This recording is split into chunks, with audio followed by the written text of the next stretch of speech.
Nunca fuiste al cine. Todas las noches, en el 88.7 de tu dial. This radio station will remain on the air day and night. Tiempo de descuento, se viene la última jugada. I have an urgent bulletin. Will Sheriff David Sims please contact KAB Radio? Lo hay tambaleante de una cuerda a la otra. Lausi le aplica una violenta derecha al flanco.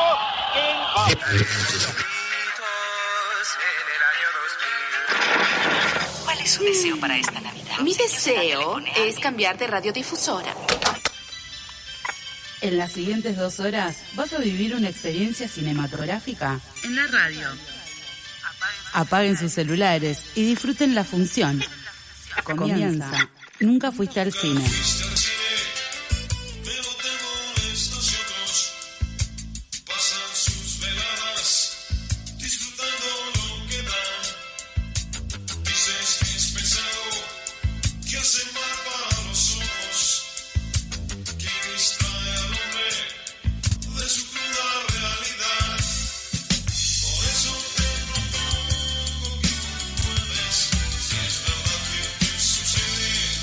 Bienvenidos y bienvenidas a una nueva edición de Nunca fuiste al cine. Les saluda Paula. Es raro, ¿no?, que esté yo conduciendo. ¿Qué dice Rodrigo Ferreiro así en el inicio? ¿Qué digo sobre cómo estoy o si es raro que estás conduciendo? Ambas cosas. Puede ser que sea raro, pero puede ser el inicio de algo que se perpetúe en el tiempo. De una nueva normalidad, ¿no? ¿Te Exactamente, acordás? me acuerdo, sí, cómo olvidarlo. Así que bueno, y con respecto a qué dice yo, bien, contento, hemos triunfado en el Clásico, así que tenemos, Cierto. creo que hasta fin de año vamos a estar contentos. ¿Cómo estuvo? ¿Cuánto salió ese partido? Porque no sé nada. ¿Cuánto salió en estamos plata, estamos hablando del clásico All Boys Chicago, que triunfó All Boys. Como casi siempre. De sí, local.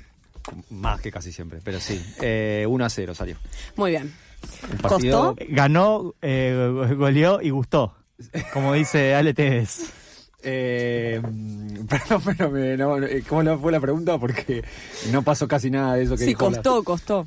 Costó mucho, siempre costó mucho. Otro Costó mirarlo también, o sea, costó ganar y costó mirarlo. Y al lado de Ro tenemos a Agus Rancini. Bienvenida, Agus. ¿Cómo estás? Que Agus vino con una camiseta en el bolsillo. Ah, sí, en el bolsillo de mi campera está mi camiseta porque después me voy a ver a mi amado Independiente, que también venimos de situaciones difíciles, pero hoy con nuevo técnico y con toda la fe. Muy bien. Y del otro lado, poniendo cámaras, ajustando, enchufando computadoras y acomodándose, tenemos a Blas Martín. ¿Cómo estás, Blas? Buenas tardes, Paula, un gusto. Un gusto. Un gusto verte en la cabecera de esta mesa. Y me siento un poco Mirta Legrand. Eso es un poco Mirta en este momento. Oh. Perdón, obviamente. ¿no? Siempre Mirta, nunca Juanita. Exactamente. Tampoco Marcela. Muy bien. Tenemos mucho para el programa del día de hoy. De hecho, preparamos una mesa muy especial, que es un programa inusual.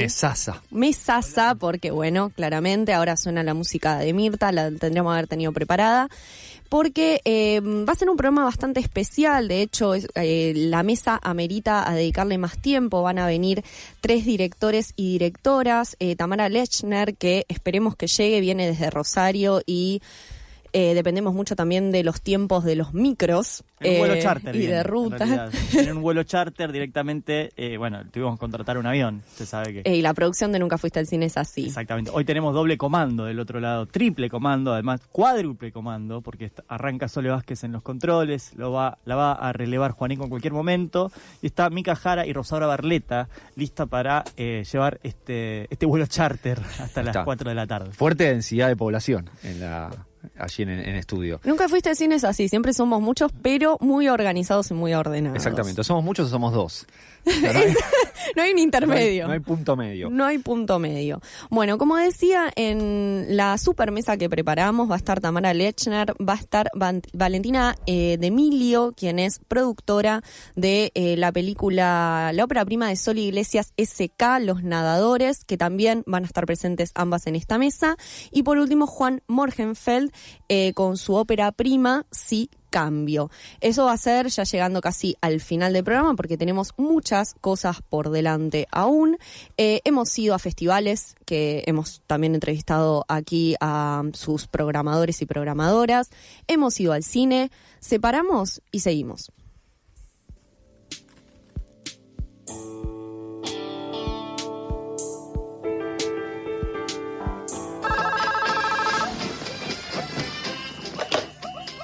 ¿Hola? Silvia Prieto. ¿Quién habla? ¿Qué quiere? Por favor, no me corte. Habla Armani, el de Armani. Le pido que no me moleste, estoy mirando una película. Estás escuchando Nunca fuiste al cine.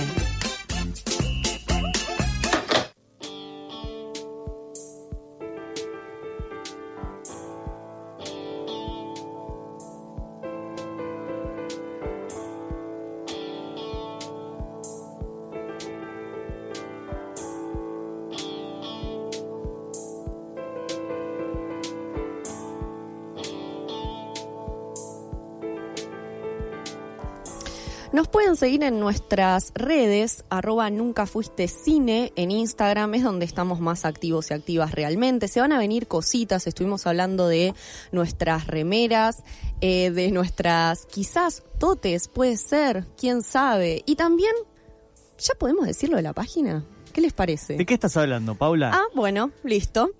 También nos pueden mandar mensajitos al 11 31 26 0887 y si son vintage y quieren llamarnos por teléfono, al teléfono de línea 48 64 0489 y también suscríbanse a nuestros canales de YouTube.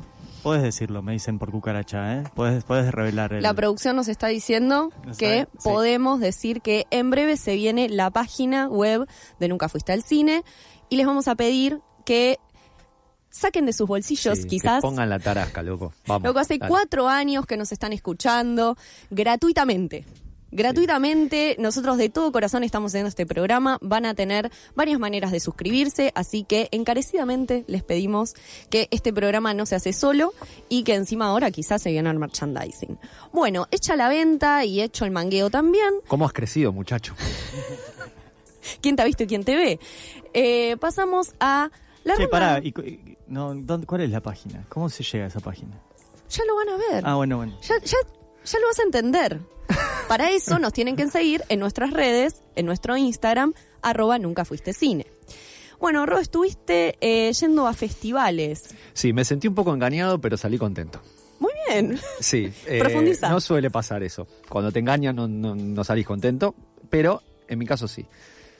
¿Por qué? Porque fui la semana pasada, el sábado pasado terminó el programa y me fui volando al Cacodelfia, porque había una función del Festival de Cine Internacional de Cine Ambiental. Habíamos tenido a Flor Santucho, su directora, una semana antes, es decir, hace 15 días, anunciando el festival.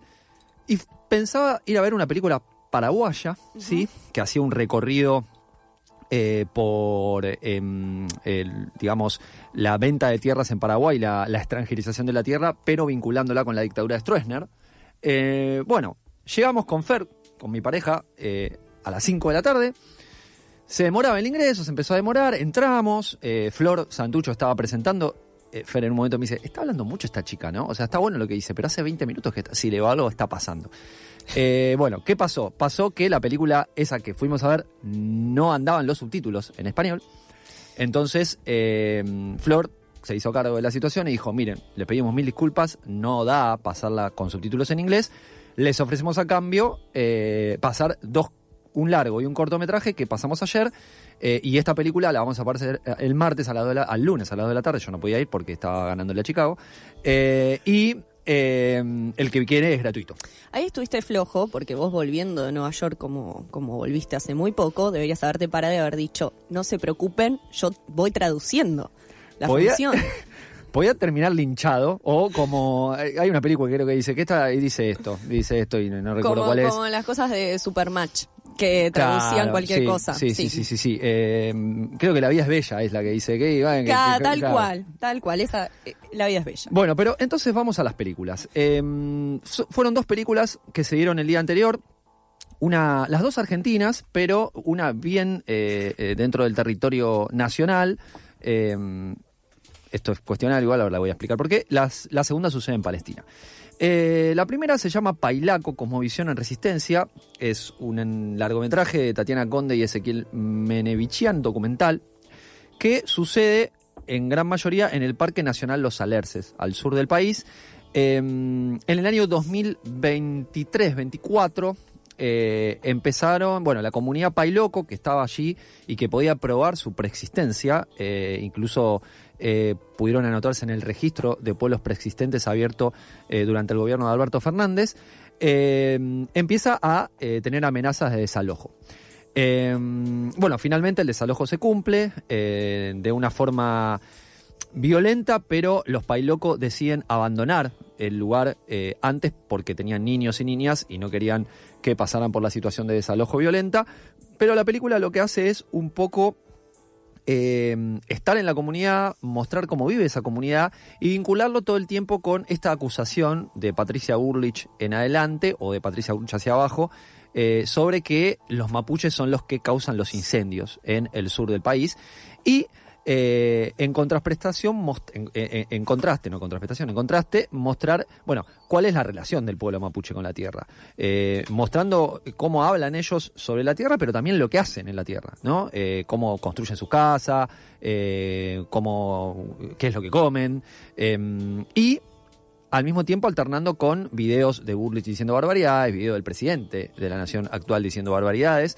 Y también es interesante cómo deja bien en claro, bueno, nos acusan de terroristas, ¿quiénes son los terroristas? O sea, hay alguien que incendia estos campos y que después se beneficia con el negocio inmobiliario.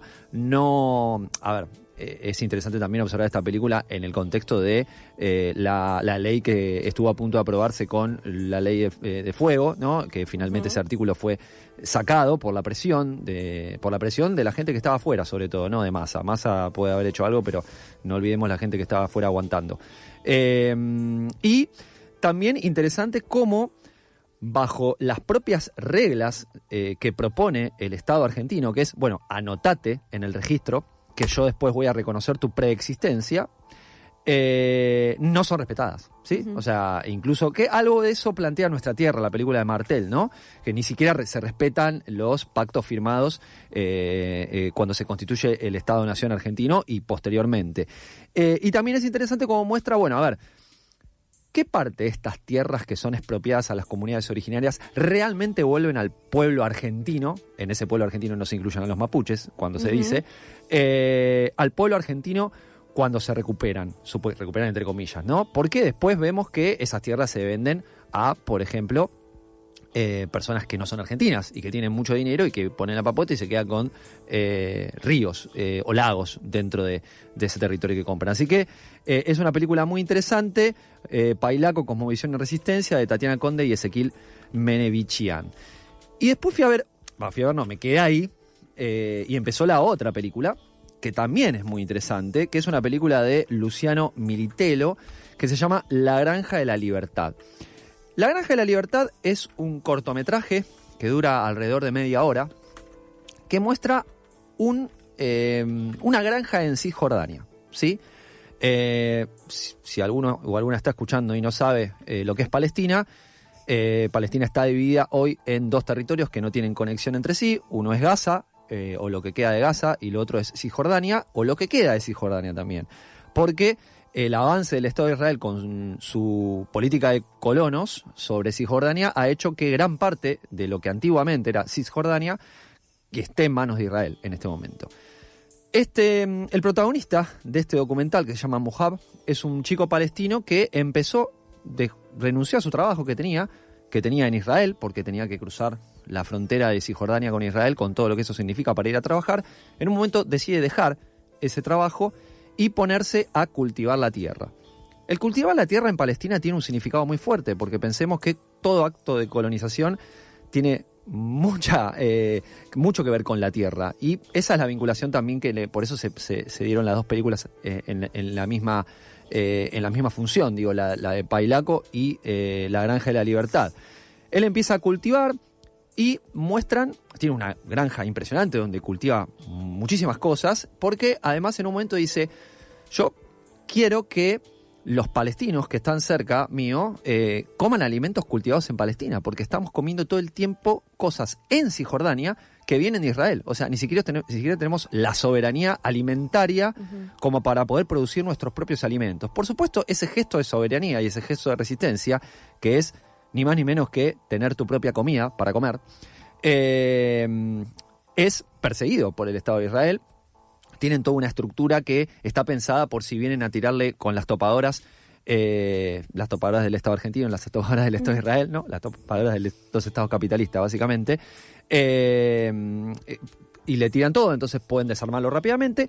Es una película muy piola, muy interesante, que deja pensando. No quise investigar qué había pasado con la granja de Mujab luego de lo que pasó en octubre de 2023 y la avanzada del Estado de Israel sobre Gaza y Cisjordania. Me preferí quedarme con esa imagen de resistencia. Es una película que no cae en el nihilismo, ¿sí? Que no cae en la cosa fácil, sino que muestra lo que es Israel, pero también muestra que hay todavía, pese a todo, una resistencia del lado palestino que no es solamente la resistencia que se muestra en redes sociales, sino que también, en este caso, aparece de modo de soberanía alimentaria.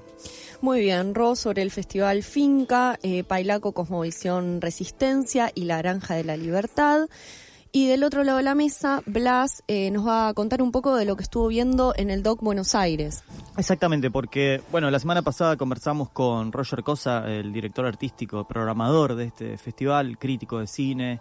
Hablamos un poco sobre la programación, pero también sobre el cine contemporáneo, las imágenes. Vayan a buscar esa entrevista porque siempre es de mucho disfrute escuchar a Roger. Es otra temporalidad también, ¿no? Que a veces en la radio queda un poco acotado el tiempo que disponemos, pero bueno, comenzó finalmente el DOC Buenos Aires, su edición número 26 este martes.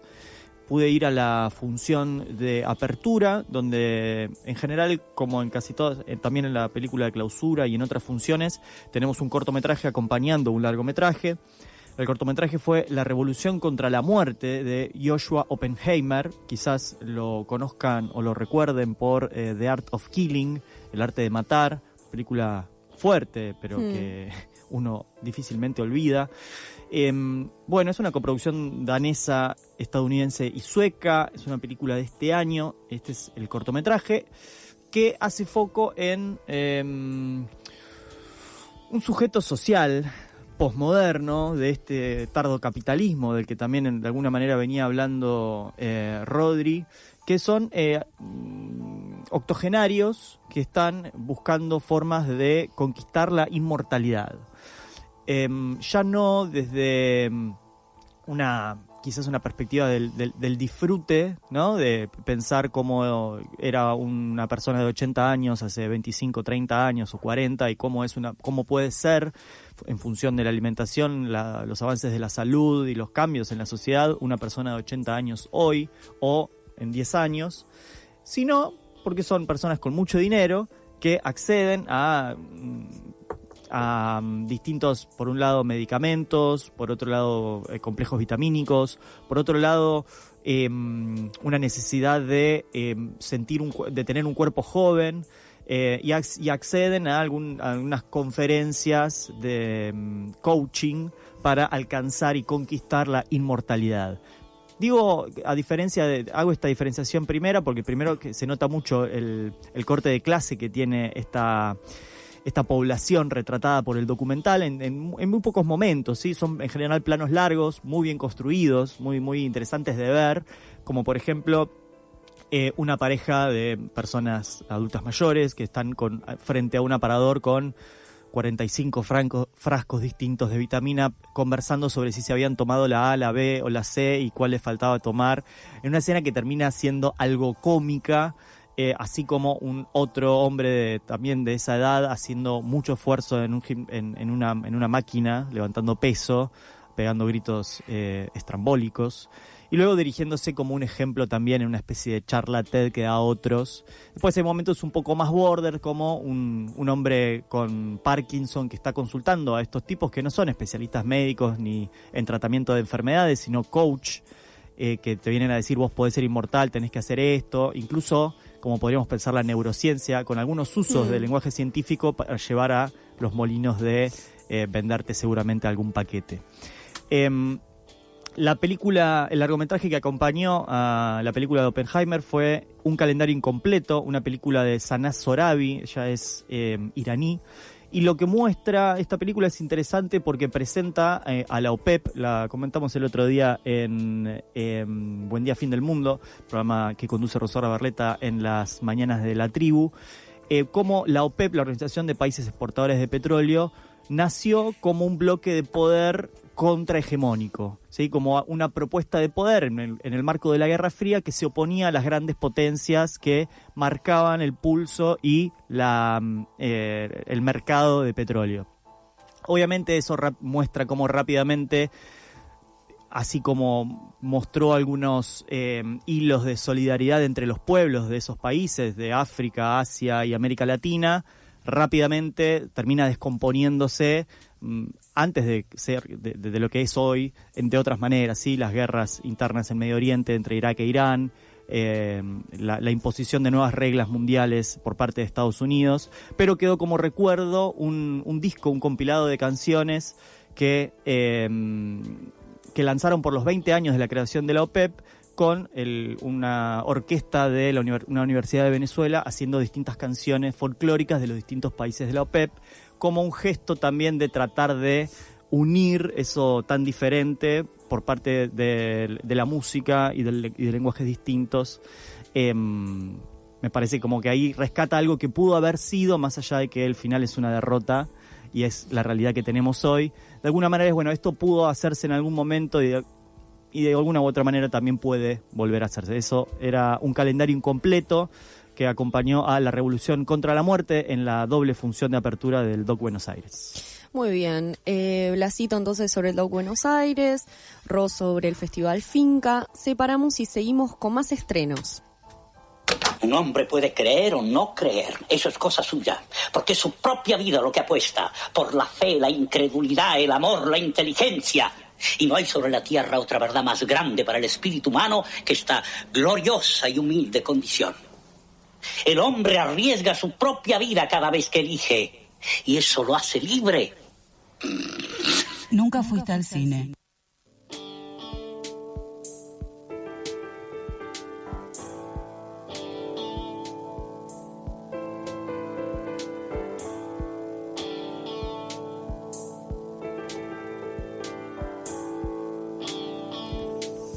Bueno, y seguimos con estrenos y videoclub también, porque no sé si saben, en nuestros fieles oyentes, que Agus tiene un videoclub personal. Quizás dentro de poco va a empezar a compartir más de su videoclub, pero hoy nos trae una película y siempre sus curiosidades.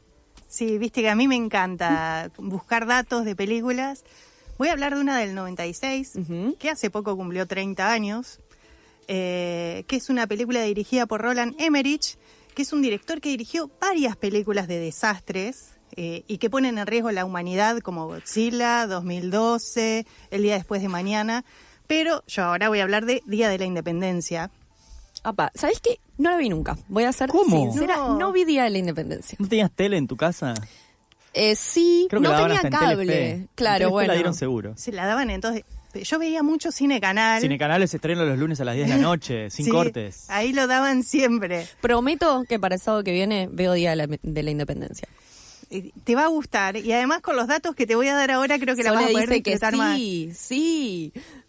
Bueno, ¿qué pasa en la película? Como para que tengas una idea, hay unas naves gigantescas extraterrestres que empiezan a destrozar todas las ciudades, las principales ciudades del mundo, pero va a haber 3 personas, bueno, en realidad son más, pero que van a resaltar que van a ser el presidente de los Estados Unidos, interpretado por Bill Pullman, que ya venía de Casper, ya era conocido.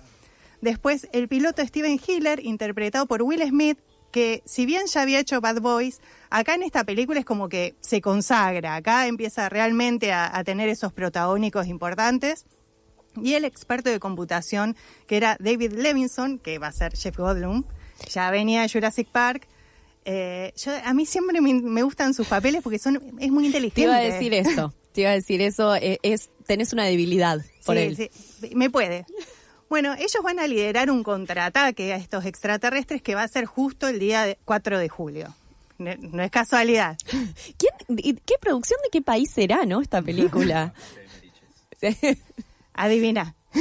Muy bien. Bueno, pero eso es lo que más o menos pasa en la película, pero hay un montón de datos que son interesantes para conocerla de otra forma y para la próxima, bueno, vos la vas a ver por primera vez, pero para que la próxima vez que la vean con otros ojos también. Y primero es cómo nació la idea de esta película. Resulta que antes de esta película, Emmerich dirigió Stargate, Y en la rueda de prensa de esa película, todo el tiempo le preguntaban si creía que habían visitado los extraterrestres la Tierra. Y él le decía, no. Hasta que un día dijo, bueno, ¿te imaginas si mañana salís así a tu casa, te despertás y hay una nave de 20 kilómetros extraterrestre? Entonces se acercó el productor y le dijo, tengo la idea para la próxima película.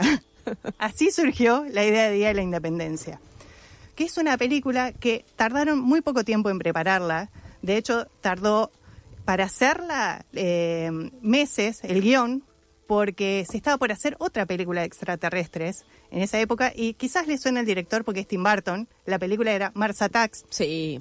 Entonces, gran película. Sí, Peliculón. que parodiaban las películas de extraterrestres, que acá también tiene su parte cómica, tiene un poco... Si te pones a verla vas a ver cosas de encuentros cercanos, vas a ver cosas de varias películas. Entonces dijo, me tengo que apurar, y no solamente me voy a apurar, sino que la voy a fechar en julio, porque la otra va a salir en agosto, así que ¿qué fecha aprovechó? El 4 de julio le puso Día de la Independencia. Qué marketing. ¿Viste? Qué marketing detrás de eso. También hubo un actor que rechazó estar en la película. Le habían ofrecido el papel que interpretó Will Smith. Me voy a demorar un poco en decir quién es para generar un poco de suspenso.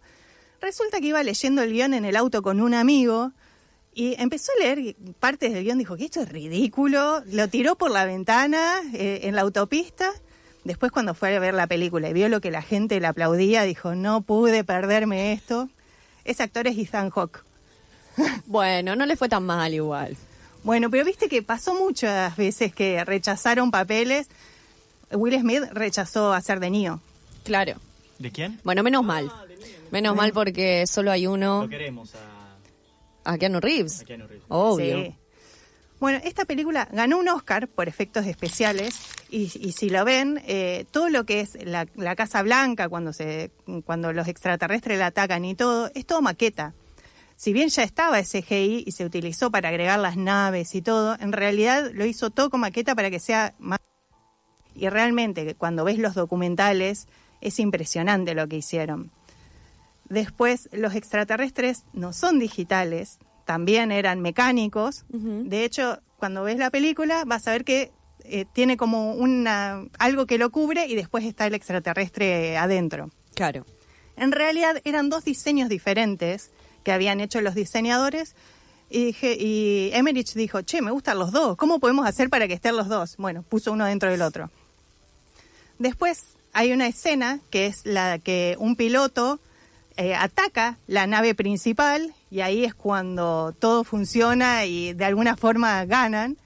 Bueno, en esa escena no iba a ser un avión de los de ataque, sino que iba a ser el avión que tenía un biplano, que tenía ese personaje, que era un fumigador. Primero lo habían hecho con ese avión y todas las personas que fueron a ver al cine dijeron, no, esto no funciona, le habían puesto como una bomba al costado. Se creían los marcianos, se creían todo, pero ese avión no podía ser el que atacaba la nave. Así que lo tuvieron que modificar a último momento.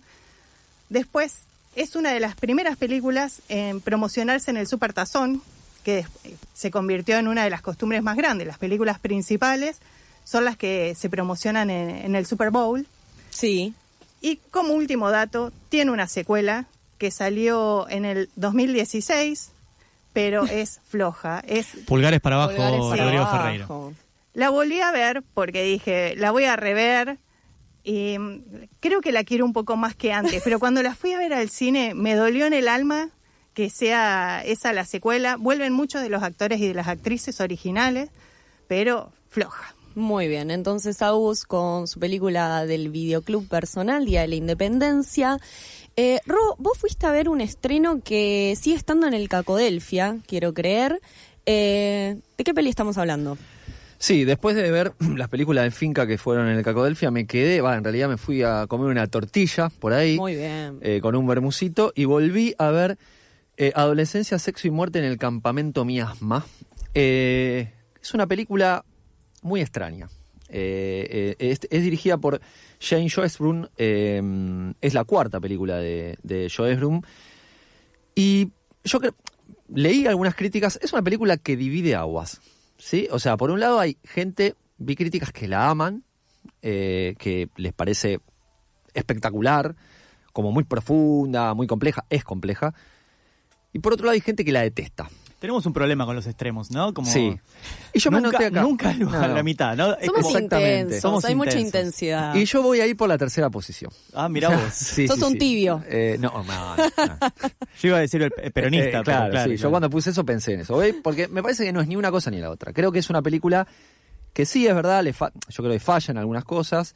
Se hace un poquito compleja de un modo tal vez innecesario, pero por otro lado es una apuesta que puede llegar a ser interesante, y al menos en intenciones está bastante bien. Pues en la puesta en escena le faltan algunas cosas, pero creo que las intenciones son bastante piolas. A ver, ¿de qué la va la película? La película plantea una directora que supuestamente es lesbiana, pero en realidad no queda del todo claro en la película si ella tiene definido ya lo que le gusta o lo que no le gusta a nivel sexual, y es contratada por un estudio cuyos integrantes que hablan con ella se aparecen bastante progresistas, ¿no? Que intentan reversionar una película slasher de los 80 llamada Campamento Miasma, ¿no? Entonces, esta directora que había hecho antes que eso un corto, y esto es como, hay muchas indirectas cómicas y semicómicas a cierto mundillo del cine y de la producción cinematográfica, había hecho un corto muy aclamado de como una reversión de Psicosis, pero de la perspectiva de la cortina, ¿no? Entonces, claro, como que juegan con eso, que le va muy bien, entonces la contratan para hacer esta película. Ella tiene que viajar a conocer a la Final Girl de la primera de las películas de Campamentos Miasma, que después tiene un montón más, como Jason. Claro. Por ejemplo, entre otras, que hizo la primera película y no hizo ninguna más, y se recluyó, compró el lugar donde se filmó, el campamento donde se filmó, y vive ahí. En el norte de Estados Unidos, mucho frío, nieve, y se va a entrevistarla para intentar entender algunas cosas para escribir el libreto. Además, ella quiere que vuelva a la película, ¿no? Que esa protagonista que está... para los nombres soy muy malo. La protagonista es la de Hawks. Gilliana. Sí, Ava de Hawks, pero no me acuerdo el nombre, ahora lo busco. La Final Girl, que tiene unos 60 años ya, me pongo de pie, aunque no sé el nombre, la de los Expedientes X. Gillian Anderson. Gillian Anderson, que está muy bien en la película. Y afuera de la película también. Sí, afuera de la película también, pero está muy bien en la película. A ver, es una película que toma prestado muchas cosas, ¿sí? De Carpenter, de Craven, de Cronenberg, mucho fluido. Sí. Toma prestado, algunas cosas están mejor, otras están peor. Es una película algo despareja, ¿sí? En ciertos momentos te desconcierta un toque, sobre todo hacia el final. Y es una suerte de reversión queer del cine slasher de los 80, sin caer en el posmodernismo woke, que de hecho lo critica un poco, pero también señalando que ese tipo de películas tenían bastante machismo, bastante misoginia. Voy a apuntar una cosa que a mí me dejó pensando hacia el final y ya termino. A ver, la película hacia el final plantea que la protagonista de chiquita se excita con el momento en que casi matan a la protagonista de la película Slasher, a la que va a buscar, ¿no? Entonces, ella se da cuenta que ese momento es la que le produce un orgasmo. A ver, no va a ser ni la primera ni la última película que el instante de la violencia lo vincule con el deseo. Digo, yo mirá y decía, Hellraiser se cagaba de risa, sí. Crash, de Cronenberg. Sí, de Cronenberg. Bueno, pero me quedé pensando algo, porque lo que plantea ella es que el momento en que hay una penetración del cuchillo, es el momento donde ella se excita y llega a... además, el protagonista que mata se llama Little Dead, no es tampoco... Claro. Es bastante explícito. Ahora, yo me puse a pensar y dije, ¿cómo entenderán esta película aquellas personas que en este mundo actual son medio homofóbicas, son medio machistas, misóginas? Tipo, entonces me dije, la gente que piensa más o menos como Milei no vaya a ver esta película. Por las dudas, No lo va a entender. no tenga la capacidad de metaforizar, ¿no? Y tome todo literal. Porque, digo, arriesgado lo que hace la directora hacia el final, en una película que yo elijo ir por el medio de decir, no es ni extraordinaria ni la peor película de terror de los últimos años. Creo que es una película que merece ser vista, que tiene muchos planteos, que tal vez en la apuesta fallan algunas cuestiones, que hacia el final se desinfla un poco, pero vayan a verla en los pocos lugares donde queda todavía, porque creo que no hay muchos cines que la pasen, pero el Cacodelfia la sigue dando. Una película que su directora también hizo, I Saw the TV Glow, película que recomendó Lu en una de sus columnas, la pueden ir a buscar en nuestro canal de YouTube. Nos vamos a ir escuchando un poquito de música, Nights de Frank Ocean, y volvemos para continuar después con la columna de Alex, La Zona Paraxial. Quédense después de la tanda. Dr. Scott! Janet! Brad! Rooker! Janet! Dr. Scott! Janet! Brad! Rooker! Janet! Dr. Scott! Janet! Brad! Rooker! Nunca fuiste al cine.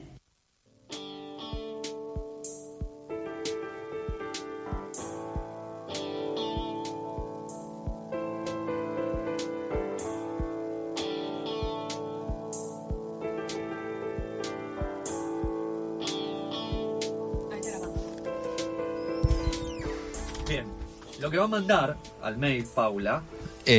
Ahora sí. Uy, qué bien. Che, bueno este micrófono, ¿eh? Me cambiaron el micrófono y me cambiaron la vida casi.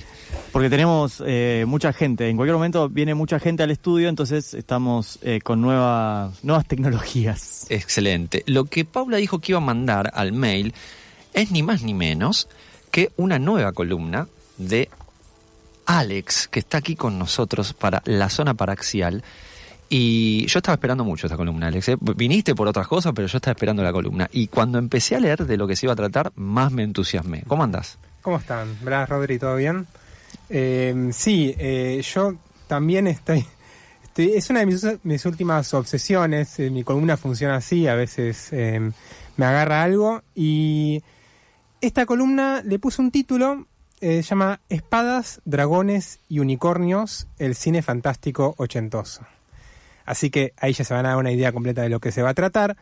¿Y cómo comenzó esto en este momento puntual? Con la Odisea, curiosamente. La Odisea me despertó no lo que podría haber sido esperable. La vi con varios de ustedes en el Malva en su momento. A mí no me gustó mucho, la verdad, pero sí me dejó con ganas de seguir viendo cine fantástico, del que yo soy muy fan, pero había cierto subgénero, ¿no?, que con los años lo fui pateando.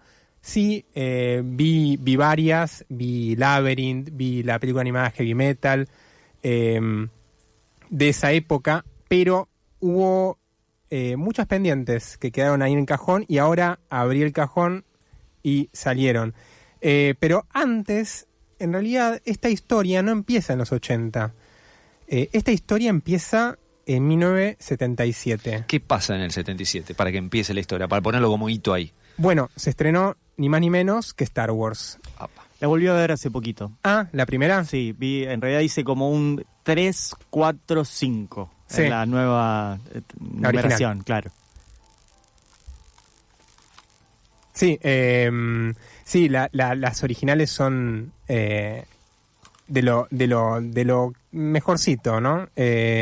Bueno, y justamente fue una bisagra, la verdad, fue una bisagra en el cine en general. Se podrían hacer diferentes lecturas, porque, bueno, si nos situamos en esa época, en los años 70, estaba el New Hollywood, claro, con toda, estaban Coppola, estaban Scorsese, y se podría decir que de alguna manera, esta es una posible lectura, George Lucas y Spielberg de alguna forma implosionaron el movimiento desde adentro, ¿no? Porque los dos de los que fueron artífices, con en el mismo año Star Wars y Encuentro cercano al tercer tipo de Spielberg, de alguna forma fueron cambiando un poco el paradigma, ¿no?, de lo que recaudaba más. Porque si bien en un momento Taxi Driver en ese momento era algo taquillero, ya con esto, en superproducciones de fantasy, de ciencia ficción, fue cambiando la regla del juego. Y entonces se podría decir justamente que el tipo de cine mainstream comenzó a ser transformado y el mercado fue demandando, así como el público, fue demandando tanques de ciencia ficción y de fantasía. Un cruce que, bueno, Star Wars sintetiza bien. Se podría decir, para mí, en realidad es fantasciencia Star Wars, pero eso queda para otra columna. Que diga fantasciencia puede crear peleas a puño con gente o no tanto. Y por ahí sí genera alguna guerra civil que otra, ¿no? Está bien, sí, me gusta esa cosa. Para mí no es ciencia ficción hecha y derecha, es fantasía con un revestimiento de ciencia ficción, ¿no? Pero bueno, yendo al cuid de la cuestión, Star Wars entonces generó películas como, se podría decir, como Alien, como la primera película de Star Trek, como Indiana Jones, como Superman, como E.T. Todos, y lo vamos a ver ahora, todos querían tener su peli de género en ese momento. Eso es un gran factor. Otro factor muy presente en este nacimiento de este subgénero, en este rango de años, es claramente El Señor de los Anillos. Pero el libro. El libro, claro. El libro, sí. El libro, desde que se publicó en los años 50, con los años fue generando una multitud, una cultura pop, que ya de por sí había grafitis. Hace poco leí que acá en Buenos Aires había grafitis con temática de Señor de los Anillos. Sí. Tendría que abordar un poco más, lo leí. Me lo anoto eso, pero me habría interesante. Habría que buscar. Pero sí, más que nada universitarios también, se generó como mucho fervor también allá en Estados Unidos. Empezaban a haber intentos de adaptaciones. Hay una soviética, ¿no? Hay una no soviética. Recuerdo de qué año es. Sí, creo que es de los 80, si no me equivoco, fines de los 80 me parece. Hubo un intento con los Beatles también, con Kubrick. Hubiese estado muy bueno tener esa película. Sí. Seguramente salía algo totalmente... Sí, y Kubrick se peleaba con los Beatles. Sí, pero bueno, todo como el culo, pero sí, hubiera sido maravilloso. Era como el Dune de Jodorowsky, digamos, pero del Tolkien de los Beatles. Sí. Todo este clima de Señor de los Anillos también hizo que se haga Dungeons and Dragons, el juego de rol, Calabozos y Dragones. ¿Ese es el que juega en Stranger Things? Exactamente, sí. Que se creó en el 74, pero como vemos en Stranger Things, se hizo bien popular ya a principios de los 80. Así que bueno, dado este panorama, voy a hablar de 3 películas, para mí de las mejorcitas de toda esta época, que son Excalibur, de John Boorman, del año 81, Dragon Slayer, de Matthew Robbins, también del 81, y Legend, de Ridley Scott, del 85. ¿Ustedes de casualidad vieron alguna de estas? Vi la de Scott, del 85. Yo creo que no vi ninguna de esas 3. Yo la verdad, hasta hace no mucho, ni siquiera, por ejemplo, Dragon Slayer no la tenía en el radar. Así. Ahora vamos a ver por qué pasó eso. Bueno, yendo a Excalibur en sí, yo justo estaba haciendo una nota para un medio 421 sobre revista El Péndulo, no sé si la tienen, esa revista de los 80, de ciencia ficción, buenísima, soy muy fan, y yo hace unos años cuando la había leído me topé con un artículo que era sobre Excalibur, de un tal Aníbal Bienel, un crítico de cine de Clarín de muchos años. Me quedó grabado eso, pero en ese momento no le di importancia, dije, como, no sé, me parecía, el prejuicio me ganó, como dije, no es tan conocida, debe ser mala, bueno, quedó ahí. Ahora volví a esa, ¿no? Y el director, John Boorman, tiene una filmografía muy interesante, al igual que le pasó también al director de la segunda película que vamos a ver. Por alguna razón quedó un poco fuera del canon este director, y creo que me dieron ganas a mí de visitar en realidad películas como Deliverance, Sardos y bueno, El Exorcista 2. Fueron las 3 películas que hizo anteriormente a esta, en los 70, hasta que se sentó en la silla del director para filmar Excalibur.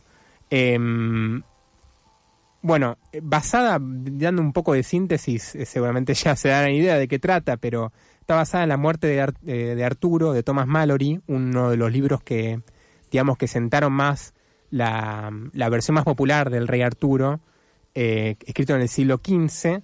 Y bueno, la historia sigue toda la vida del rey Arturo, que en la película está interpretado por Nigel Terry, también un poco ignoto, desde antes de ser concedido por Uther Pendragon e Igraine, hasta su mismo final, ¿no? Pasando por todas las gestas que lo involucran, tanto directa como indirectamente, la lucha contra Lancelot, el reinado en Camelot, el enfrentamiento contra Morgana, su media hermana, y Mordred, o la búsqueda del Santo Grial, y bueno, la también presencia ubicua de Merlín, que en la peli está interpretado por Nicole Williamson.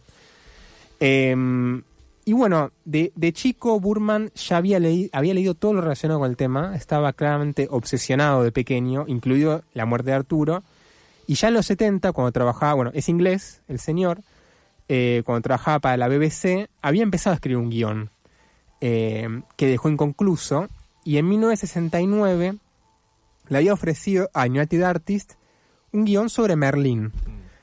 No se lo aceptaron, pero hubo una contrapropuesta. El Señor de los Anillos. Apa, tranqui. Y acá hay un dato que la verdad yo no tenía idea. Estas cosas que en internet la verdad es que casi ni aparecen porque hay que ir a cosas impresas. Ahí te das cuenta que es el motor de búsqueda. No está todo en exactamente, internet. No está todo, ni mucho menos. Se carteó con Tolkien él, y Tolkien estaba muy contento de que la peli no iba a ser animada. Dijo, a ver, este tipo tiene pinta. ¿En qué año estamos? Recordanos. Estamos a fines de los 60, 69. Pensemos en que recién a fines de los 70 aparecen las primeras demostraciones de efectos especiales analógicos medianamente exitosos, ¿no? Mencionaste Star Wars. Estábamos lejos todavía de eso. Sí, a lo sumo podía ser por ahí con stop motion, muy a lo... Claro. A las pelis esas griegas de Grecia. Pero sí, todavía no. Y iba a ser claramente muy, muy, muy costoso y, bueno, por eso las opciones que había hasta ese momento eran animadas. Bueno, después hizo la de Bakshi. La de Bakshi hizo la película, así que Tolkien no había estado muy contento en su tumba para ese momento. Ofreció un guión de 3 horas y media que, bueno, resultó muy costoso para el estudio. Se cayó el proyecto. Claro. Intentó de nuevo en el 75 con Warner, falló de nuevo, pero bueno, acá vemos la persistencia de Burman, hasta que en 1979, un par de añitos después de Star Wars, recibió un llamado de Orion Pictures, de un tal Mike Medavoy, y le preguntaron si le interesaba el proyecto, a lo cual él dijo claramente que sí. Así que acá vemos como en la revista, en el péndulo hay algo muy interesante que dice que, bueno, en ese momento Ridley Scott anunciaba un proyecto de fantasía, que después sería Legend, años más tarde, en ese momento ni siquiera tenía ese título, y Steven Spielberg supuestamente quería filmar una película sobre Merlín. Eso la verdad es que traté de verificarlo, no pude corroborarlo, pero es interesante el tema de cómo estos directores buscaban hacer algo de género, ¿no? Y bueno, Excalibur se siente como un milagro, la verdad. La película es una de esas rarezas. Se filmó todo en locaciones reales, en Irlanda. Tiene un diseño de arte y un vestuario que está inspirado en el siglo XII, en una época entre los druidas y el cristianismo, pero justamente en la película abunda el anacronismo. A Burman no le interesaba, porque justamente en realidad el rey Arturo tiene tantas versiones que se solapan y que fueron agregando diferentes capas con los años, que ya de por sí es un relato anacrónico, es un relato más por ahí mitológico justamente. Claro. Y justamente la intención de Burman, que lo dice en el tras de escena constantemente, es que él quería transmitir esta atmósfera mitológica, atemporal. Y por ejemplo, algo que me fascinó absolutamente de la película es que todo resplandece. Es como hay un resplandor verdoso, amarillento por momentos, y es que el tipo puso filtros constantes en las diferentes luces del set. O sea, no es post-pro, es... No, es todo... in situ. Efecto in situ, tal cual, sí. Qué maravilla. Una maravilla porque se siente como una magia muy palpable. Claro. Y él estaba muy atento también a la luz natural. Hay una escena que también, si después buscan la imagen, es el casamiento de Arturo con la esposa, no me sale el nombre, pero se ve cómo sale la luz de arriba, hay como agujeros en el techo, y es la luz natural, esperó ese momento preciso y se ve una hermosura. Así que bueno, en una época también sin, como bien aclaraste antes, Blas, sin CGI, puro efecto óptico, se lograba algo que por eso envejeció tan bien. eso también, Claro. toda esta atmósfera mitológica se acrecienta también con, bueno, doblaje posterior por el ruido de las armaduras, entonces, y los efectos, entonces tuvieron que doblar encima, y hay como una pronunciación muy caballeresca, muy como, también muy anacrónica, que le suma. Todo lo que no hacen en Odisea. Tal cual. Que hablan como ahora. Sí, Claro, como yankees. exactamente. Exacto. Sí. Es el perfecto opuesto. Perfecto opuesto. Bueno, tienen todas unas armaduras enormes, estrambóticas, que claramente son del siglo, por lo que vi, del siglo XV, el que escribió Mallory, o sea, no son de antes, pero bueno, queda perfecto. Hay una ciudad de Camelot que es casi futurista, tiene como en la estructura parece un metal que casi es un espejo. Bueno, la banda sonora de Trevor Jones y de piezas como El Anillo de Nibelungo de Richard Wagner le suma también una épica muy importante. Así que, bueno, y como El Señor de los Anillos, que está, como ven, omnipresente en toda esta columna, se retrata y se enfatiza todo el tiempo en que esta época de Arturo es el fin de toda una era de la magia y el comienzo de una era de la humanidad. Un poco también como lo que pasa al final del Señor de los Anillos, la magia de Merlín va disminuyendo, no se ven seres mágicos, la humanidad está en decadencia, y justamente en la película, a diferencia de otras películas fantásticas, hay también mucha suciedad, hay personajes muy grises. Merlín no es el Merlín que conocemos más de barba gris, blanca, larga, bondadoso, como un Dumbledore o un Gandalf. No, es bastante sucio el tipo, que en realidad, digamos que manipula a los humanos que tiene alrededor, al mismo padre de Arturo, para designios que están como más allá de la humanidad, ¿no? Y en ese sentido hay toda una búsqueda. El mismo Boorman siempre dijo que le interesó a la película hacer más que nada por el tema del arquetipo del del viejo sabio de Merlín, de las aguas. Bueno, la espada todo el tiempo se sale del agua, bueno, está enterrada en la piedra, ¿no? Hay como todo un arquetipo muy junguiano del inconsciente, como tropos muy potentes.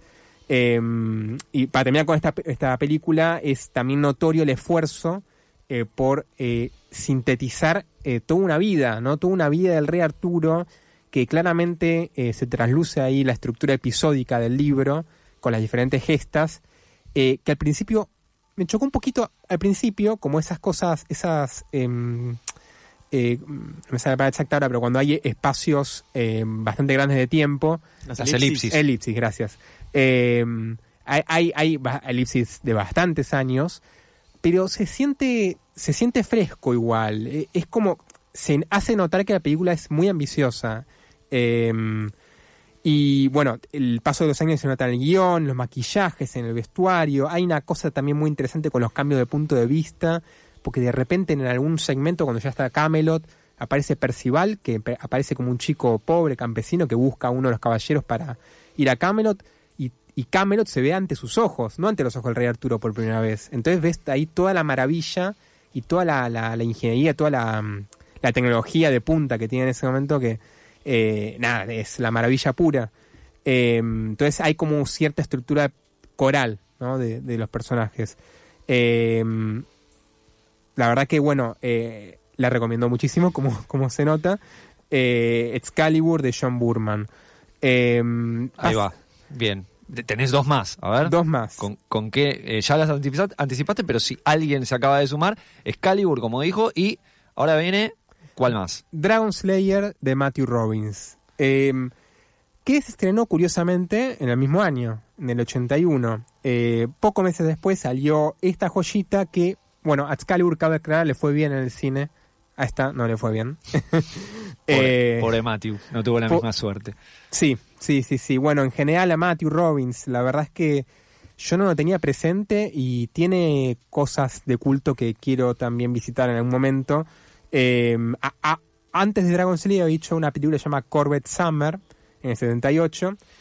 Y bueno, ¿qué fue lo que lo motivó, no, a este proyecto? Dos factores principales. Una, su co-guionista, Hal Barwood, que ya había trabajado con él, le contagió el entusiasmo por El Señor de los Anillos. Otra vez aparece. Eso fue un factor importantísimo. El otro factor es su cercanía con George Lucas, porque fue compañero de la Universidad del Sur de California, la USC. Claro. Es más, Matthew figura como guionista del primer corto de George Lucas, o de los primeros, creo que es el primero, que es THX 1138, que después lo convirtió en película. Y bueno, entonces esa cercanía lo habilitaba también a su empresa de efectos especiales, Light and Magic.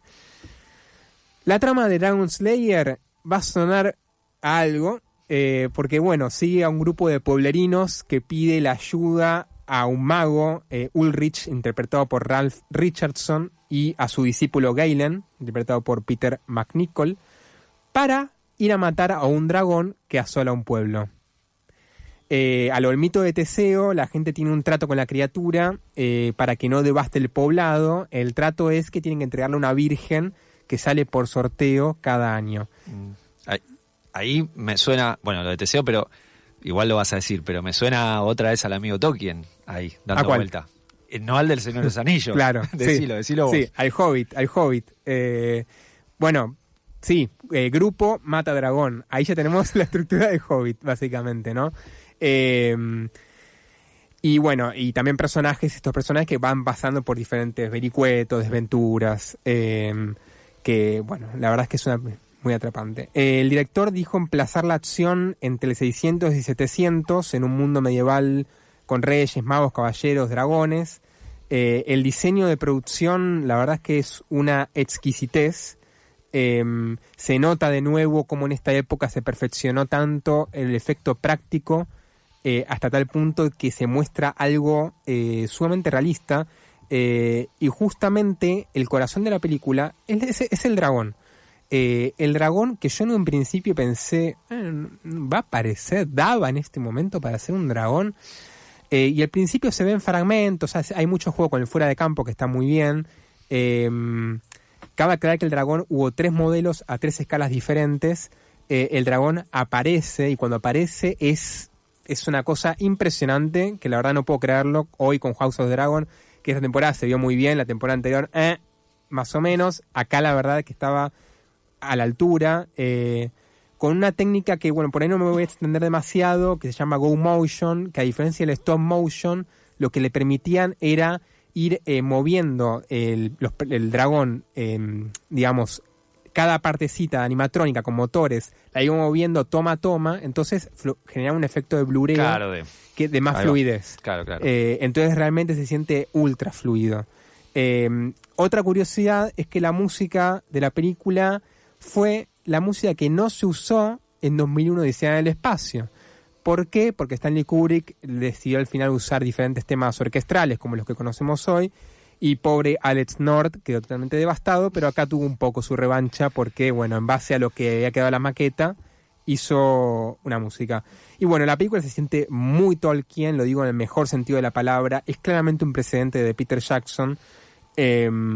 Hay una mujer que se hace pasar por hombre, hay un mago con una magia muy sofisticada, hay un rey, una princesa, un enfrentamiento épico al final. Y bueno, fue un fracaso en taquilla. 2 semanas antes, aunque George Lucas apadrinaba la película, fue al estreno, lo apoyó al director, a su compañero. 2 semanas antes se estrenó Indiana Jones. Uf, claro. Entonces, bueno, lo terminó por pacar completamente. Después dirigiría 3 más, Matthew Robbins, que será por ahí para otra columna. Yo no las vi todavía, pero suenan interesantes. Y después a partir de los 90 se dedicó a escribir guiones más que nada. Participó en guiones del Toro. Pinocho está escrita por él. Sí. Se ve que decidió tener un perfil un poco más bajo. Y bueno, terminaremos con Legend de Ridley Scott. Como dijimos antes, no, en los 70 y 80 los directores les gustaba mucho jugar con el género. Y Ridley Scott a mí me llama mucho la atención que detrás de escena él dice que sí, había hecho Blade Runner, había hecho, bueno, The Duelist, había hecho Alien, o sea, terror, ciencia ficción, algo histórico, se quería sacar del pecho hacer algo fantástico. Como tachar algo de la lista, digamos, ¿no? Eso me llama mucho la atención. Y ya lo venía ahí craneando, como dijimos antes, en los 70 lo venía craneando, y al principio quería adaptar un cuento de los hermanos Grimm, que no pasó exactamente eso, pero se ve esa estela. y se juntó con el escritor William Hoxberg, que es un escritor que había hecho una película llamada Fallen Angel. Curiosamente, Alan Parker la adaptaría en 1987 como Angel Heart para otra historia. Y con este escritor, inspirados también en el clima de los hermanos Grimm y en La Bella y la Bestia de Jean Cocteau, más que nada, y con el diseño conceptual de Alan Lee, que después sería clave en El Señor de los Anillos, en la producción. Era el ilustrador de Tolkien, de los más conocidos junto con John Howe. Le presentó a Disney el proyecto. Era una fantasía oscura que la verdad es que no era muy apto para Disney. Entonces, se lo rechazó. Y después, ya fue adquiriendo un poco lo que es el aspecto que se puede ver hoy. En un momento iba a estar interpretado por Johnny Depp y Jennifer Connelly. Quedaron descartados. Fue interpretado por Tom Cruise y por una amiga de Jennifer Connelly, Mia Sara. La historia, la verdad es que da para mucho. Me queda poco tiempo, pero el detrás de escena recomiendo verlo. Está en YouTube. Y justamente se incendió un set, se prendió fuego. Tuvieron que, ahí se fue a jugar al tenis. Ridley Scott, del estrés, se fue a jugar al tenis. Pero en síntesis, Legend corrió un destino muy similar al de Blade Runner. La verdad es que también le fue mal, pobre Ridley Scott. Hay muchos cortes diferentes. Está el director Scott para ver. Y es la película que de todas estas más se acerca a un cuento de hadas, ¿no? Muy de Disney, muy de los hermanos Grimm, muy del bien contra el mal. Tim Roth haciendo de un villano súper dantesco, súper excéntrico. La recomiendo muchísimo. Y como conclusión, junto después Labyrinth de Jim Henson y Willow de Ron Howard no le fueron tampoco bien en taquilla junto con Legend, y de alguna forma eso terminó por sellar el cierre de toda esta época dorada que comparte con otras películas. La gente fue a ver más Terminator, Back to the Future, Top Gun, la del Scott, que sí funcionó. Y recién la Ligera tendría una revancha, ¿no?, años más tarde, con la omnipresente de esta columna, que es El Señor de los Anillos. Excelente. Toma aire, Alex. Ha recomendado 3 películas, Alex, ¿sí? Excalibur, de John Boorman, y Dragon Slayer, de Matthew Robbins, del año 1981, y Legend, 4 años después, del 85, de Ridley Scott, que justamente la semana que viene estrena una nueva película, así que veremos con qué nos sorprende o no Scott. Gracias, Alex. A ustedes. Quédese porque nos queda una mesa espectacular de acá a las 4 de la tarde. Ya volvemos. ¿Estamos bien?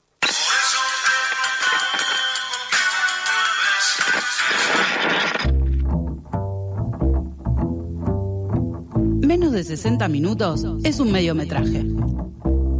Arranca la segunda hora de Nunca Fuiste al Cine.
Seguimos en Nunca Fuiste al Cine.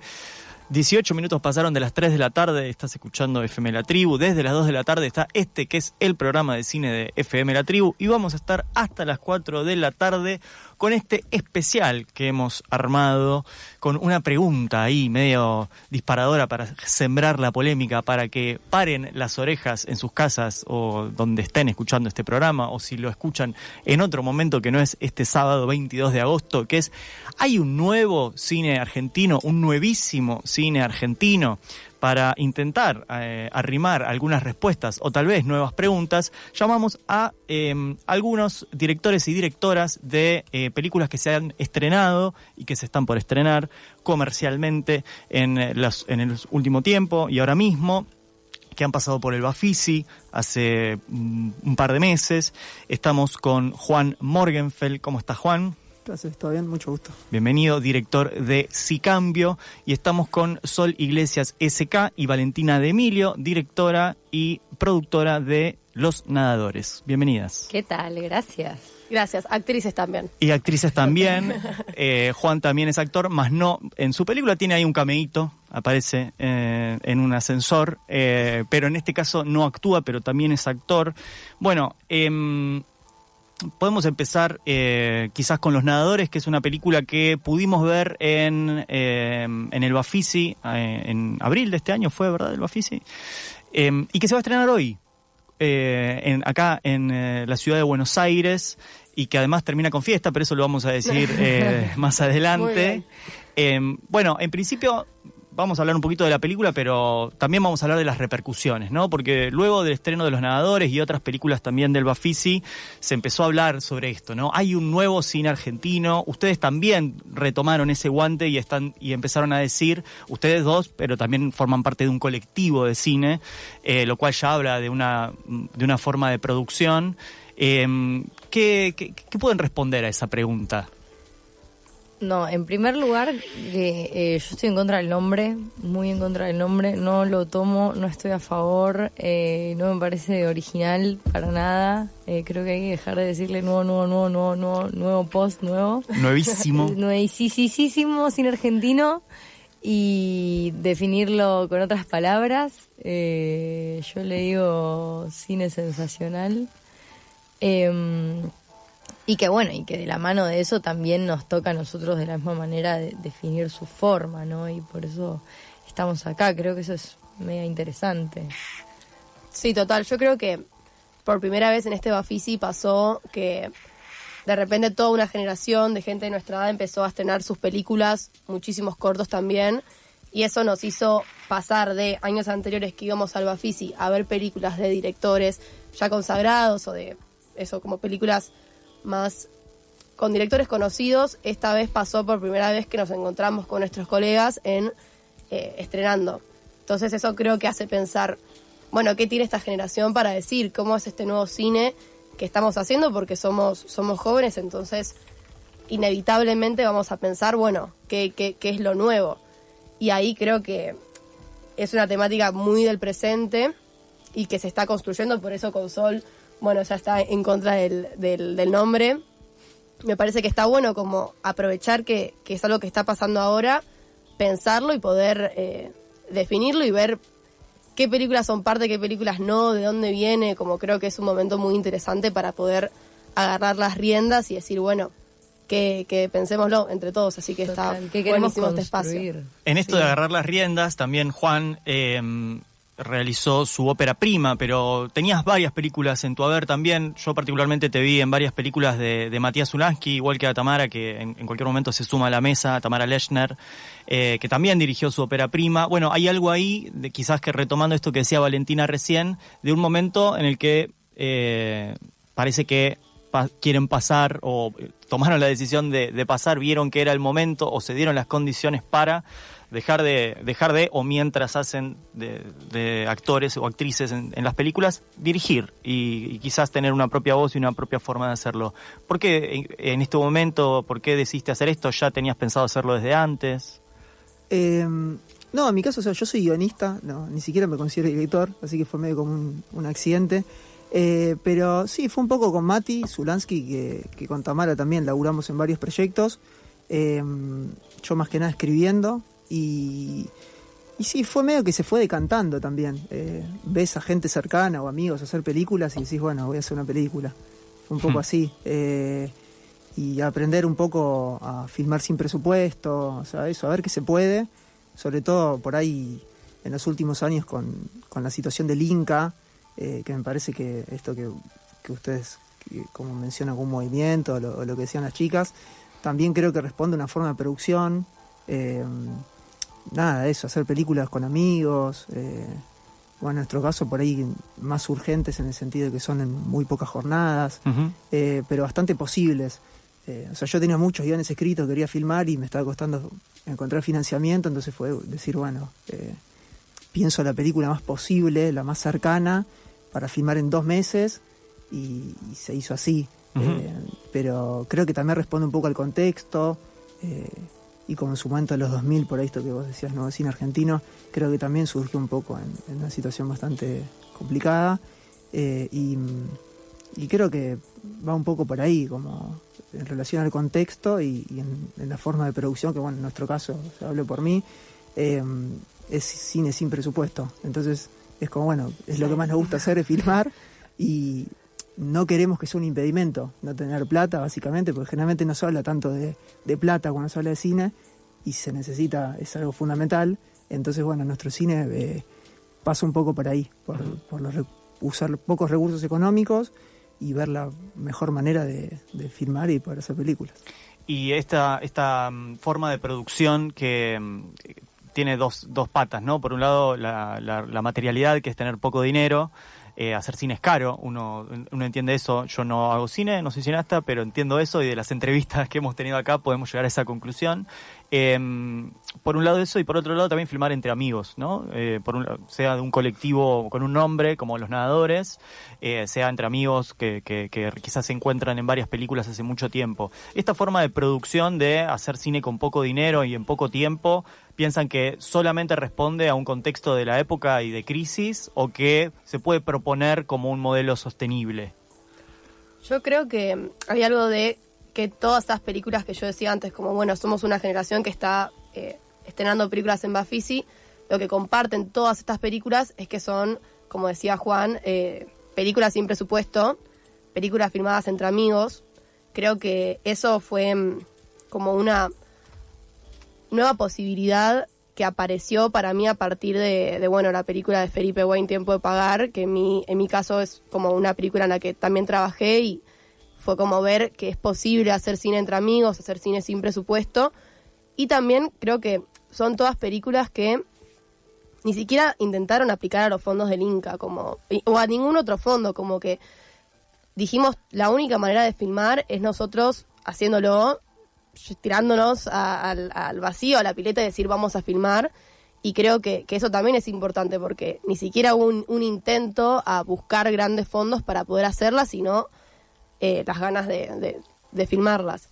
Y creo que hay como características que las películas comparten por esta razón, pero también hay propuestas muy diferentes, y yo creo que es sostenible en la medida en la que uno tenga ganas de hacerlo y diga, bueno, ¿cómo lo hacemos? Porque también es una realidad que es muy difícil filmar de esta manera, pero parece que es como la única posible en este momento. Sí, totalmente. Y también hay una cuestión como de resistir, o sea, hay que volverlo sostenible, porque es muy necesario resistir, porque claramente la crisis económica es uno de los factores, pero el otro de los factores es el deterioro de la cultura y las ganas de destruirla que hay constantemente, completamente, por los gobiernos de derecha.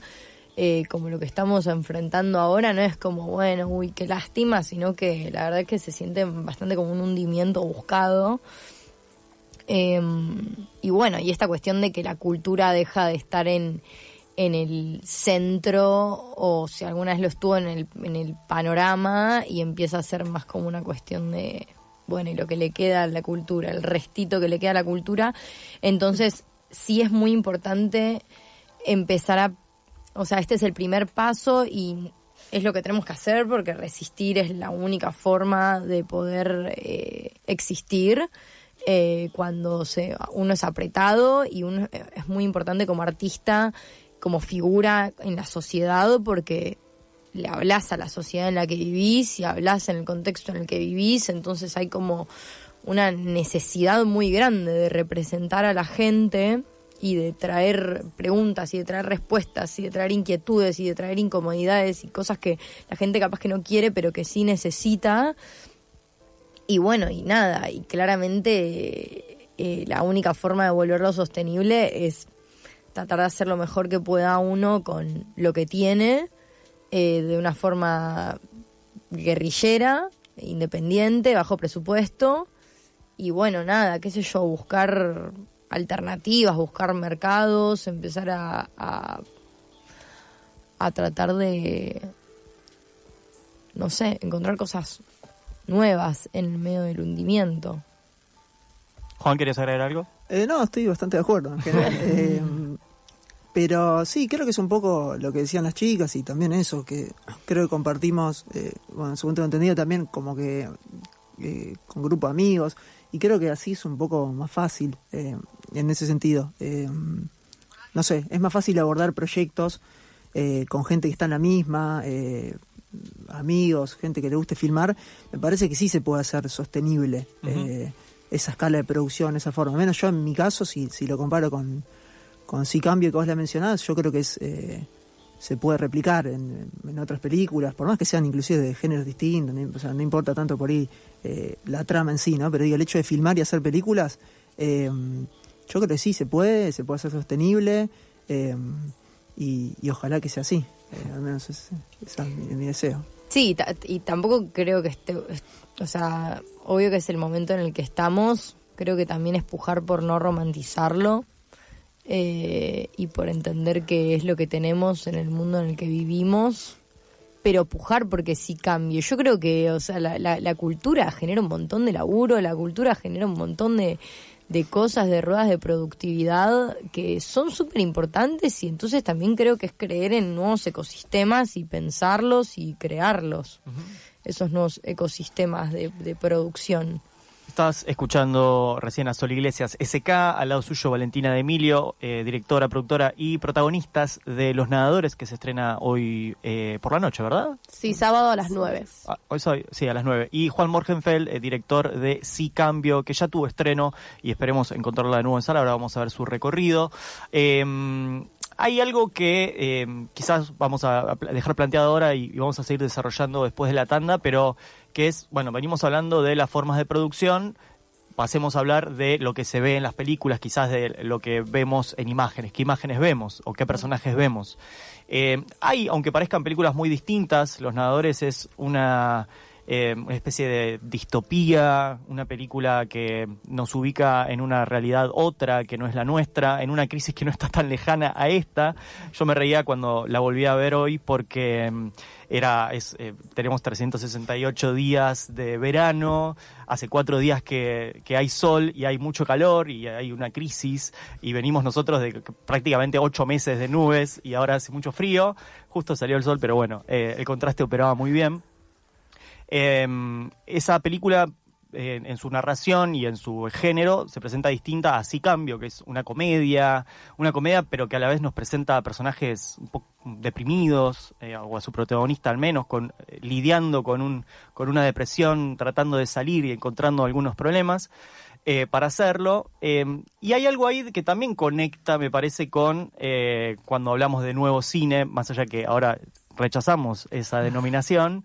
Hay algo que conecta quizás a esos jóvenes que tantos estudiaron del nuevo cine argentino de los 90-2000 y también de la generación del 60, porque vamos repitiendo los nombres cada 30 años, que son como unos jóvenes que se definieron como abúlicos, como aburridos, como perdidos, como deprimidos. Incluso, bueno, estaba viendo sus remeras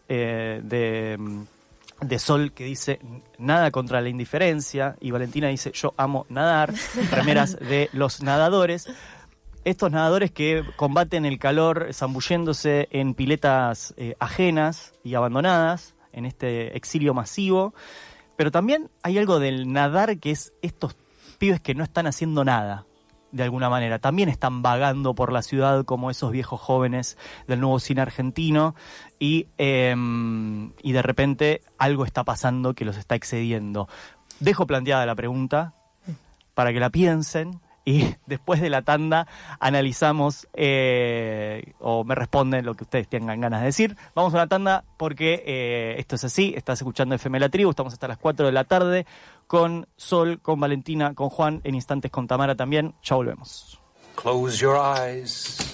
This is such stuff as dreams are made of. Nunca fuiste al cine. Esa cosa de la que están hechos los sueños.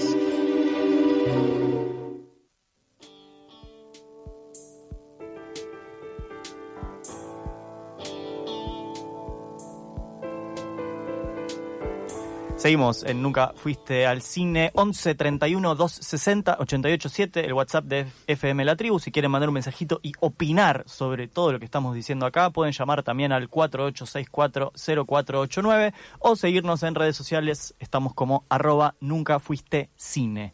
Estamos conversando con Juan Morgenfeld, con Sol Iglesias SK y con Valentina D'Emilio, director de Si Cambio, directora y productora y protagonistas de Los Nadadores, respectivamente. Y les dejé sembrada una pregunta antes de la tanda con respecto a sus personajes, ¿no? Estos jóvenes que aparecen en sus películas, que me remitían un poco a esos jóvenes del nuevo cine argentino, de los anteriores nuevos cines argentinos, más allá que a este no le vamos a decir así. ¿Qué piensan? Y sí, hay un gran diálogo, la verdad. Creo que es muy interesante, bueno, pensar esto en las juventudes perdidas, en el hastío, en la indiferencia como asunto fundamental de nuestra generación, que bueno, nada, tiene que ver muchísimo con la digitalidad hoy en día. O sea, en otros tiempos habrá tenido que ver con otras cosas, yo creo que hoy en día tiene que ver con lo digital, con la falta de poder proyectar y planear futuro, la incapacidad de comprar una casa, etcétera. Y nada, y que eso hace que sean abúlicos justamente por esta razón. No sé, en La Terraza son más indiferentes los personajes porque no tienen nada que hacer. La película de Leopoldo Torre Nilsson, de la generación del 60. Claro, gran referencia también, pero bueno, nada, o sea, son indiferentes por otras cuestiones, porque son aristócratas que no les interesa mucho el mundo, que no se preocupan por nada en la vida porque tienen la vida resuelta, y acá es más bien no poder ver un futuro, y que por eso, bueno, también nosotros lo actuamos.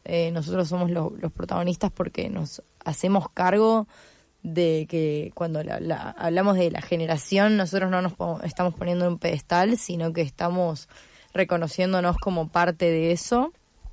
Pero por otro lado, creo que justamente lo que no es indiferente es el hecho de querer hacer películas que hablen de esas cosas, y que seamos nosotros, los jóvenes, haciéndolo, que es lo que hace que, a pesar de que la película tenga todo este tinte de estos personajes que no hacen nada y no sienten nada y no les pasa nada, que exterioricen o que reaccionen, que vos cuando la veas salgas con un poco más de ganas de hacerle frente al mundo. Uh-huh. Sí, también creo que, a diferencia de Los Nadadores con otros personajes de los nuevos cines argentinos del pasado, es que estos personajes atraviesan un apocalipsis.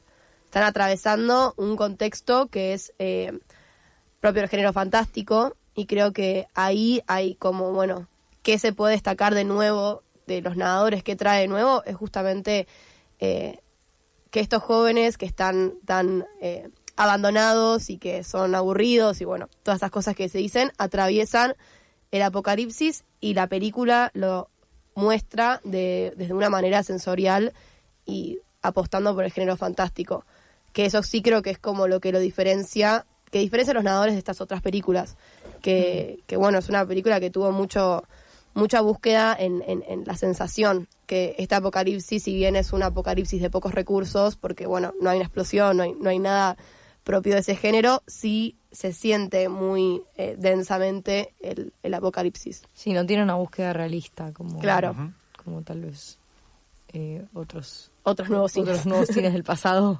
del viejo nuevo cine argentino. Juan. Sí, bueno, coincido un poco, siempre coincide. No, pero creo que sí, sobre todo esto que hablamos antes, de por ahí ligado al contexto, y son películas creo que muy, tengo que ver Los Nadadores igual, pero creo que son muy pegadas a su contexto, creo que la nuestra también, y creo que va un poco por ahí, por estar ligadas al contexto en el que fueron hechas y que se relacionan mucho con el presente. Entonces siento que por ahí los personajes agúlicos responden un poco a, no sé, al tiempo en el que vivimos, que era un poco lo que decían ustedes. No sé, se me hacía raro hacer una película con una protagonista, no sé, recontenta, me parecía medio como que no le interesara a nadie. Entonces era medio como irreal, y además a mí como espectador también me pasa que no empatizo mucho cuando los personajes están recontentos o viven como, no sé, en un mundo ideal. Entonces era un poco esa búsqueda como espectador y de vuelta a lo que hablamos al comienzo de que el contexto esté impregnado también en la trama, y me parece que todos estamos un poco así, con más o menos tristeza o con variantes, ¿no? Pero digo, que sean bastante presentes, sobre el presente y urgentes las películas, y me parecía apropiado. Ni siquiera es que lo pensé conscientemente, pero era como que apareció el personaje ese, en este caso la detective, y era raro que esté, no sé, re feliz, que le salga todo bien. Es como que, no sé, sentí que no había película ahí en ese caso. Claro. Entonces iba por ahí un poco. En Sí Cambio, Tamara Lechner, que le mandamos un saludo, tuvo un percance y no va a llegar a esta mesa. La vamos a invitar en otro momento seguramente para hablar de su película Te Amo, Antonio, y también de sus películas como actriz y de su música, ¿por qué no? Está por sacar un disco. En Sí Cambio la vemos a Carla, este personaje que también es medio podría ser el mismo universo en las dos películas, en Te Amo, Antonio como Sí Cambio. Es una especie de detective privada también medio extraña, está ahí con el handy todo el tiempo investigando medio que no sabemos muy bien qué, pero algo que es una comedia, pero a la vez en esto de plantear un fantástico que decían las chicas recién, hay como una especie de que parece un mundo posapocalíptico también, pero que es el nuestro, ¿no? Que es las amigas de la protagonista que trabajan en home office, una súper precarizada en un mal ambiente y la otra que tiene toda una casa inteligente que está no funciona tan bien y tiene su aspiradora robot dando vueltas por ahí, y que todo eso plantea también una dificultad muy grande para los vínculos, ¿no? Es un contexto que más allá de la protagonista, de las características de ella, todo el contexto parece ir en contra de que se pueda tejer un vínculo nuevo, y quizás el vínculo nuevo aparece de la manera menos pensada. ¿Eso también te salió así sin querer o fuiste planteando, que estas cosas que están pasando tienen que estar en esta película?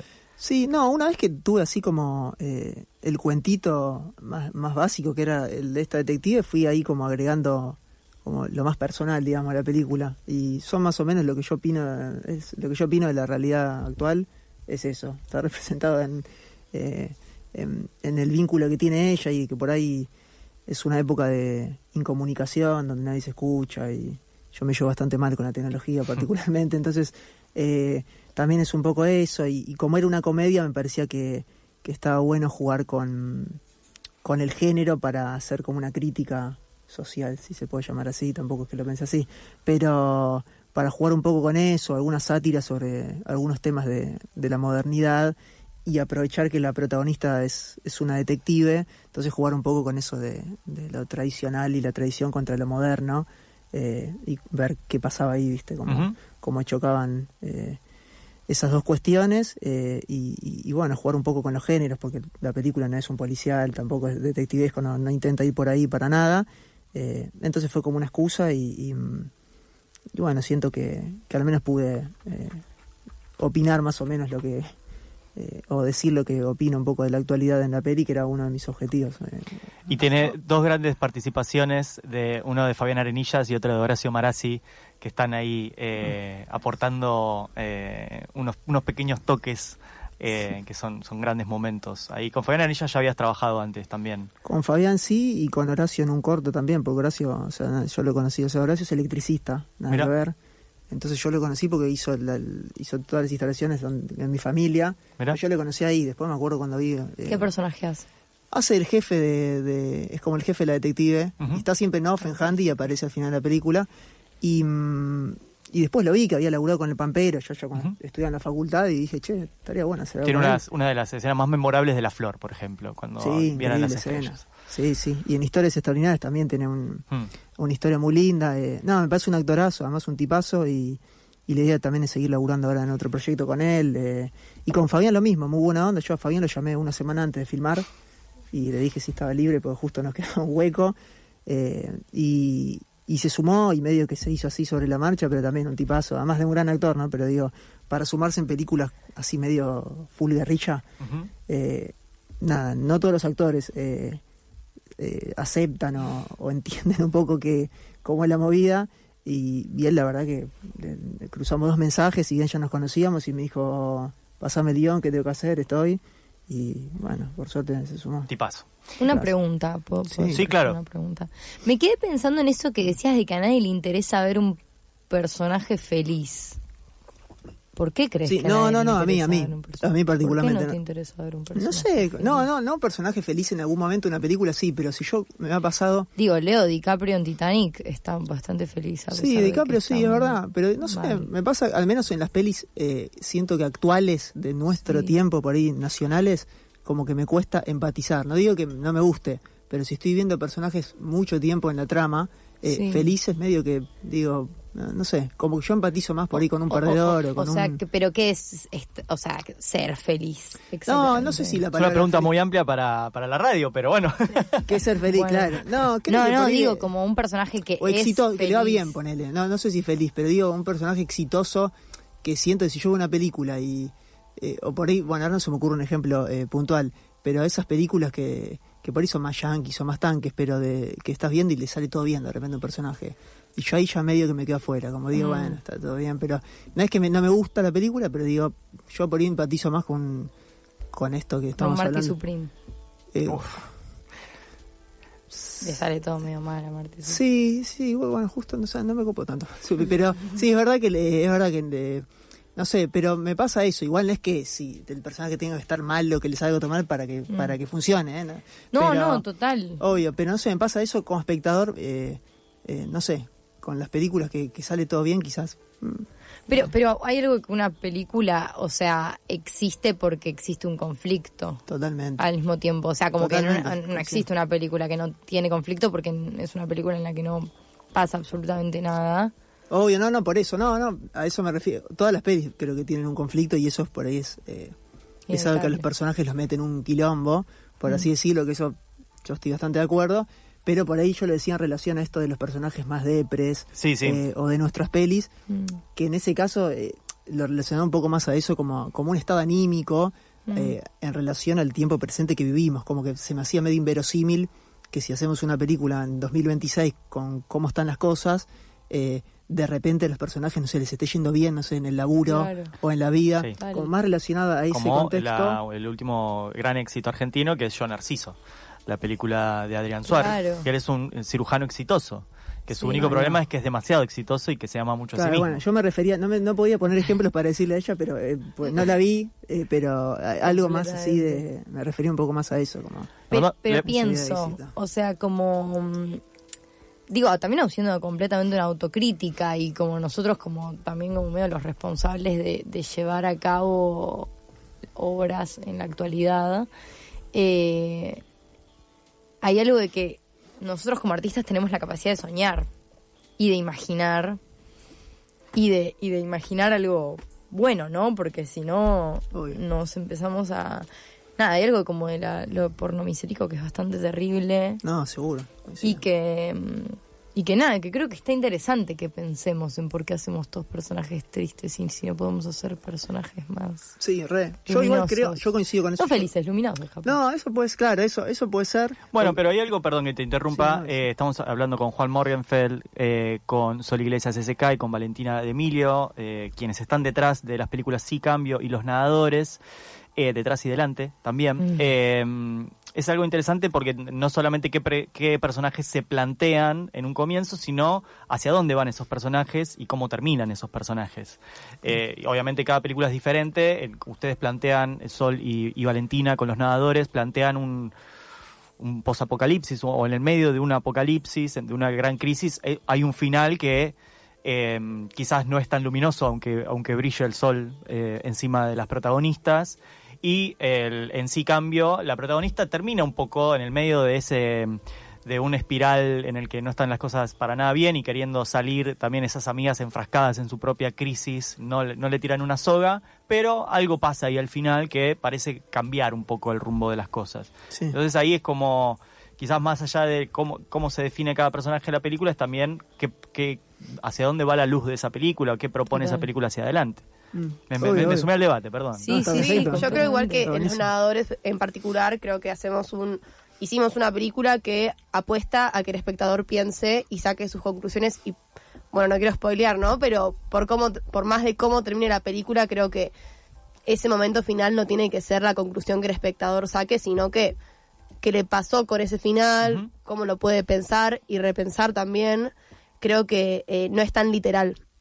Como que nos gusta hacer cine en el que se tenga que pensar y que no sea, ok, como la película terminó así, es una película pesimista, sino todo este contexto que armamos de la fantasía también creo que permite como nuevas maneras de pensar el cine, más allá de cómo terminan, cómo empiezan, qué pasa. Sí, es esta frase de hacerle creer al espectador que lo único que hay en la película es la trama, es atontarlo, ¿no? Y también la sensación, hay algo muy importante que, bueno, en los créditos nosotras también de la película estamos contando, el sonido en la película es muy importante y nada, si están viendo esto, quédense en los créditos de la película. Claro, porque hay una cuestión de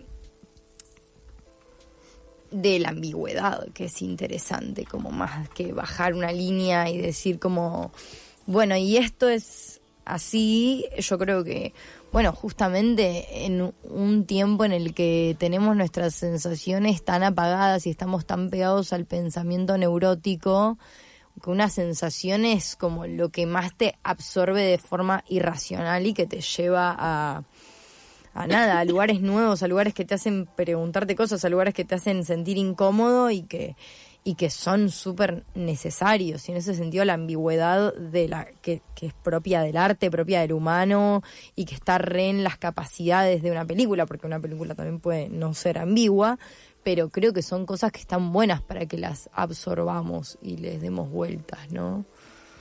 Sí. No, eso, que banco mucho el concepto de ambiguo. De hecho, es una cosa que nosotros en la película laburamos bastante porque medio que gente del equipo por ahí me puteaba un poco porque no se cerraba nada.